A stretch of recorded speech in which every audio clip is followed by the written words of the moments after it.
Picture this for a minute. You're plunged into one of the most intense military-style training camps ever conceived. No telephone, no sleep, no comfort, no cheering section. Just agony, fatigue, and the pounding of your own heart. You're battered, chilled, starving, and without any safety net you've ever enjoyed. Now picture doing all that on national television. Not for money, not for glory, but deep down you have to prove something to yourself. You have to recall who you are, or perhaps discover for the first time. That's what reality TV star Kody Brown, that's right, the same guy from Sister Wives, experienced when he enrolled in Special Forces. World's toughest test. And believe me when I tell you this. The man who went on that show wasn't the same man who returned.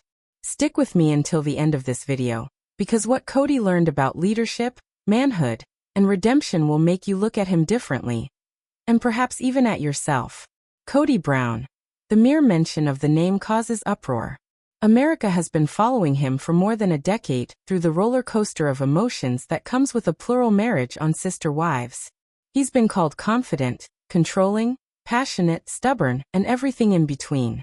We've seen him celebrate love, endure heartbreak, and face the collapse of relationships that once defined his entire life.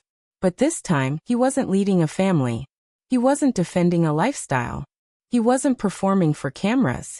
This time, Kody Brown was a man alone, facing himself. When Kody entered Special Forces, World's Toughest Test, it wasn't a typical TV stint. It was an experiment. One that takes celebrities away from their comfort, ego, and alibis. The program is overseen by actual military trainers who take contestants through the types of physical and psychological abuse soldiers endure in elite combat school. And don't be mistaken, it's tough. But for Kody, the true test wasn't the mud, the ice-cold water, or the heavy equipment. It was facing his own image. During an exclusive interview with People, Kody made a statement that surprised everyone. He confessed, "I don't consider myself a great leader." Ponder that for a moment. This is the man who spent decades juggling multiple wives, attempting to maintain a complicated cluster of relationships under relentless public scrutiny. To confess that, to set aside the pride and say, "Perhaps I wasn't the leader I imagined myself to be," takes guts. But then he topped it off with a quote that's ringing true for men everywhere. He said, "Good quality manhood, masculinity, is taking responsibility for the job that needs to be done, and doing it." Let that soak in. Because in a world where so many men identify masculinity as dominance, control, or power, Kody turned it on its head. For him, it's not about being in charge. It's about being held responsible. It's not about bossing others around. It's about being self-mastered. And here's the reality. If you've watched Kody's story on Sister Wives, you know he's made errors. He's hurt with his words. He's lost loved ones who were important. He's been denounced by fans, the press, and even sometimes his own relatives. But in this instance, standing there in the desert, staring himself in the face, you could sense something change. He told her, "To do the hard things is to be good at being a man. And every once in a while, you just need proof of who you are." Proof. That's the term that resonates. Because regardless of who we are, celebrity or otherwise, we all need proof that we're still strong. That we can still bounce back from failure. That we can still be more than what others declare us to be. For Kody, Special Forces was never a television show. It was that proof. He explained that prior to entering, one of the instructors, Rudy Reyes, a real Special Forces veteran, had asked him something which totally changed everything. Rudy asked, "What are you doing that you shouldn't be doing? And what should you be doing that you're not?" Kody took a pause and said quietly, "I could have used this 10 years ago." Just picture that, 10 years of hindsight, regret, and self-discovery, all collapsing into a single agonizing realization. Perhaps, just perhaps, he wasn't living as the man he wished to be. Perhaps he was too caught up attempting to guide others to notice he wasn't guiding himself. That's something we can all identify with. We all have those moments where we sit back and think, if only I had been more perceptive. If only I had acted as I knew I should. If only I had been stronger, bolder, more honorable. But do-overs are not something life does. What it does provide are moments like this. Moments that leave you confronting all that you have been avoiding. For Kody, that day arrived not in peace but in chaos. Not in comfort but in pain. He described the experience as life-affirming, almost like a pivot away from my real life. Because in Sister Wives, his life was consumed by conflict, bickering, trust breakdown, and constant public scrutiny. But not here, on Special Forces. None of that. No cameras attempting to capture drama.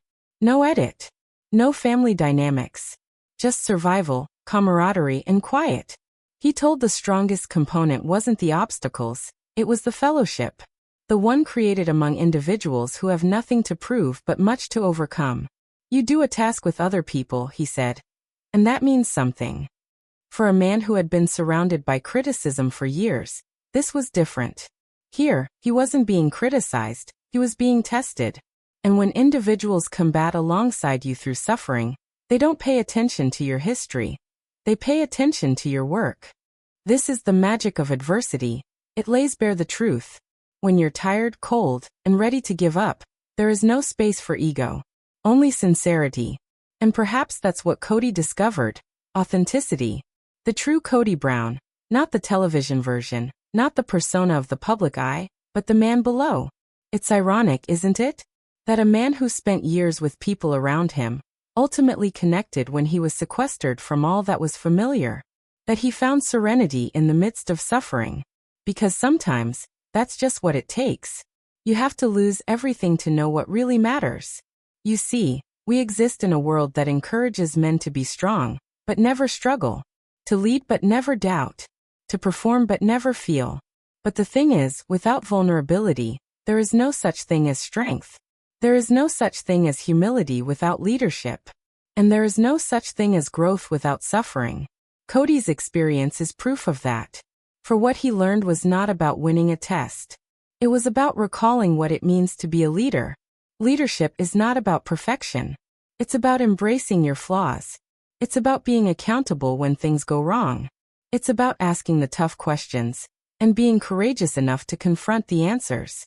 And that's something we can all learn from, whether you're a husband, a dad, a son, or just someone who wants to become a better version of themselves. Ask yourself today, what's the task that needs to be accomplished in your life?